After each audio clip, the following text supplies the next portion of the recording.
కూటమి ప్రభుత్వం పేకాట ఆడే వాళ్ళకి డిఎస్సి నియామకాల్లో ఉద్యోగాలు కల్పించింది అంటూ పేర్ని నాని చేసిన వ్యాఖ్యలు ప్రస్తుతం ఏపీలో దుమారం రేపుతా ఉన్నాయి. మరి నిజంగానే అంటే స్పోర్ట్స్ కోటాలో పేకాట ఆడే వాళ్ళని అది కూడా ఒక విభాగం కింద వాళ్ళకు కూడా స్పేస్ కల్పించిందా కూటమి ప్రభుత్వం? నిజంగా పేకాట ఆడే వాళ్ళకి ఉద్యోగాలు ఇచ్చిందా, లేదా ఈ ప్రచారాల్లో వాస్తవం ఎంత? ఇదే అంశాలు మనతో చర్చించేందుకు సీనియర్ జర్నలిస్ట్ డివిఎస్ గారు ఉన్నారు. సార్ నమస్తే. నమస్తే సార్, బ్రిడ్జ్ అనేటువంటి ఆట అది ఒక కార్డ్ గేమ్, అది మైండ్ గేమ్ అంటారు, కానీ అది పేకాట ఆడే వాళ్ళని ఇక్కడ ఉద్యోగ అవకాశాలు కల్పిస్తోంది ప్రభుత్వం అంటూ పేరు నాని చేసిన వ్యాఖ్యలు, అందులో ఎంతవరకు వాస్తవం ఉంది? అసలు దీని వెనక వాస్తవాలు ఒక పేరుని నానియే కాదు, సజ్జల రామకృష్ణారెడ్డి అదే మాటలు మాట్లాడాడు, అంబటి రాంబాబు అదే మాటలు మాట్లాడాడు, మొత్తం వైఎస్ఆర్ కాంగ్రెస్ పార్టీ అందరి స్క్రిప్ట్ అదే. తాడాట ఆడేవాళ్ళకి ఇచ్చారు, లేకపోతే మీరు అన్నట్టు పేకాట ఆడేవాళ్ళకి ఇచ్చారు. అంటే వీళ్ళకి అసలు బ్రిడ్జ్కి క్యాసినోకి తేడా తెలీదా? అంటే క్యాసినో ఆడిచ్చే వాళ్ళకి బ్రిడ్జ్ గురించి ఏం తెలుస్తుందిలే. గుడివాడ కొడాల నాని, లేకపోతే వల్లభనేని వంశీ, చికోటి ప్రవీణ్. ఇప్పుడు ఇక్కడ మనం కేంద్ర ప్రభుత్వం ఏంటి స్పష్టంగా చెప్పింది. ఆ కేంద్ర ప్రభుత్వం ఇచ్చినటువంటి గైడ్ లైన్స్ ప్రకారం personnel public relations and pensions 2024 మార్చి 4న మెమో 65 క్రీడాంశాలు ఇచ్చింది. అందుట్లో ఆ 65 క్రీడాంశాల్లో ఇది ఉంది. ఈ బ్రిడ్జిని ఎందుకు పెట్టారు అని వీళ్ళు ఎవరిని అడగాలి?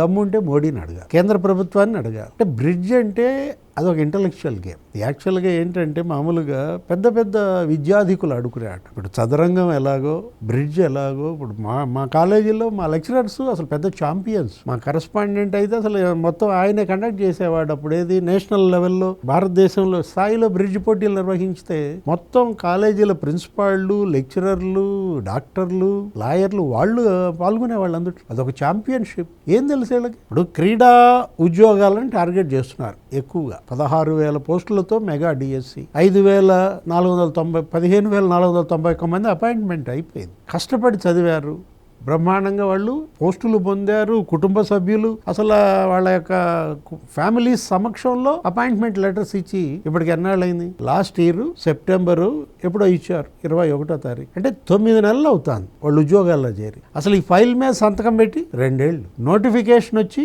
14 నెలలు. ఇప్పుడు మీరు చేసే ఈ యాగి గోల, ఇప్పుడు నువ్వు చెప్తున్నావు ఏది ఆ క్రీడా పోస్టులో ఏదో అన్నాడు కదా, వాటికి సంబంధించి గ్రీవెన్స్ వచ్చింది, పరిష్కరించారా లేదా? 86 మంది ఫిర్యాదులు చేశారంట, మొత్తం అన్ని పరిష్కరించారు. కేసులు వేయించాడు జగన్మోహన్ రెడ్డి. ఎంతమందితో కేసులు వేయించాడు? 69 మందితో కేసులు వేయించాడు. జరుగుతున్నాయి. ఒక 3 కేసులు కూడా సాల్వ్ అయ్యాయి. సర్టిఫికేట్లు ఎవరిచ్చారు? స్పోర్ట్స్ సర్టిఫికేట్లు ఇచ్చేది శాప, స్పోర్ట్స్ సర్టిఫికేట్లు ఇచ్చేది ఫెడరేషన్లు. ప్రభుత్వానికి దానికి ఎటువంటి సంబంధం లేదు. క్రీడా మంత్రిత్వ శాఖకి దానికి ఎటువంటి సంబంధం లేదు. ఇప్పుడు ఇక్కడికి వచ్చేసరికి జగన్మోహన్ రెడ్డి 135 సర్టిఫికేట్లు ఇచ్చాడు. ఇప్పుడు ఈ వచ్చినటువంటి ఉద్యోగాలు జాయిన్ అయినటువంటి 382 మందిలో వాళ్ళు ఉన్నారు. అంటే 382 మంది వాళ్ళ క్రీడా కోటాలో సెలెక్ట్ అయిన టీచర్లలో జగన్ ఇచ్చిన సర్టిఫికెట్లు 135 ఫేక.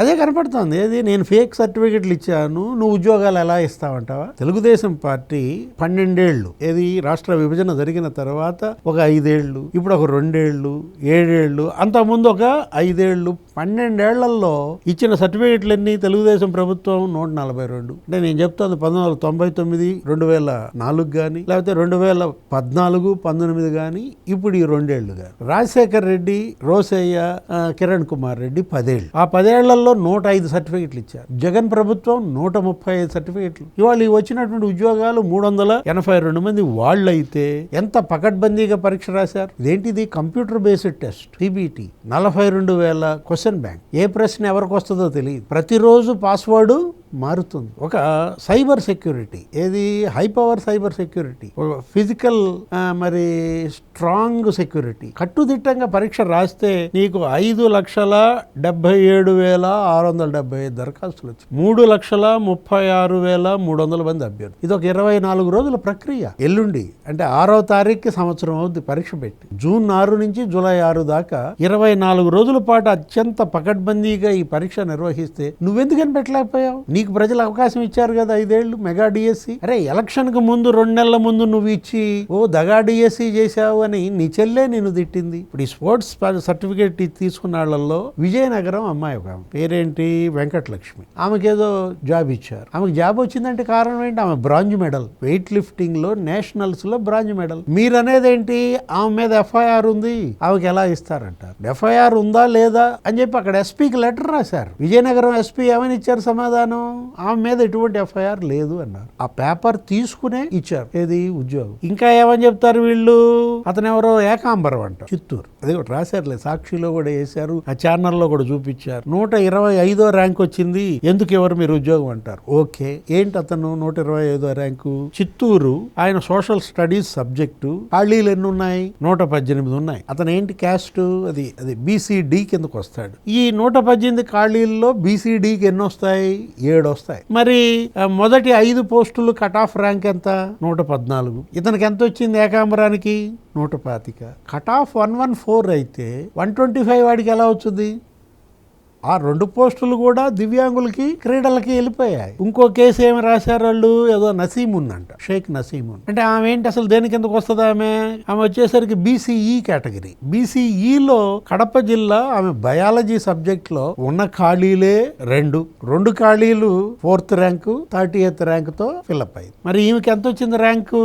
43. అంటే కట్ ఆఫ్ మార్క్ కన్నా ఎక్కువ ఇవ్వగలరా? ఇప్పుడు ఇక్కడ 4th ర్యాంకు 30th ర్యాంకు ఉంటే 43వ ర్యాంక్ రసీమున్కి ఎలా ఉద్యోగం వస్తుంది? అంటే ఒక ఎగ్జామ్ పెట్టారంటే సతీష్, కొంతమంది కృతార్థులు అవుతారు, కొంతమంది విఫలం అవుతారు. ఆ విఫలమైన వాళ్ళు ఏమంటారు? నేను కష్టపడి చదివాను, నన్ను ఎందుకు ఫెయిల్ అయ్యాను నాకు తెలియదు అంటారు. ఆ బలహీనతలను ఆధారంగా చేసుకుని జగన్మోహన్ రెడ్డి రెచ్చగొడుతున్నాడు. దానికి కూడా కమిటీ వేసాడంట. ఏది ఇప్పుడు డిఎస్సికి కూడా అమరావతి రైతులకు వేసినట్టే ఒక కమిటీ వేసాడు. ఈ కమిటీలో ఎవరున్నారో చెప్పు? లేళ్ల అప్పిరెడ్డి ఉన్నాడు. ఎవరు? లేళ్ల అప్పిరెడ్డి అంటే ఎన్టీఆర్ భవన్ తగలబెట్టిన కేసులో నిందితుల వీళ్ళందరూ కూడా. అంటే ఏది అరాచక శక్తులు లేకపోతే లంపెన్ గ్యాంగులు ఇటువంటి వాళ్ళని నువ్వు కమిటీలో పెట్టి వీళ్ళు అభ్యర్థులకు న్యాయం చేస్తారంటే అక్కడే అర్థమైపోవాలా. అదబ్బా అసలు విషయం. వచ్చిన పోస్టులు 16,000 మంది టీచర్లు చదువుకున్న వాళ్ళకి ఇచ్చారంట, పార్టీ కార్యాలయాలు తగలబెట్టిన వాళ్ళకి ఇవ్వలేదంట.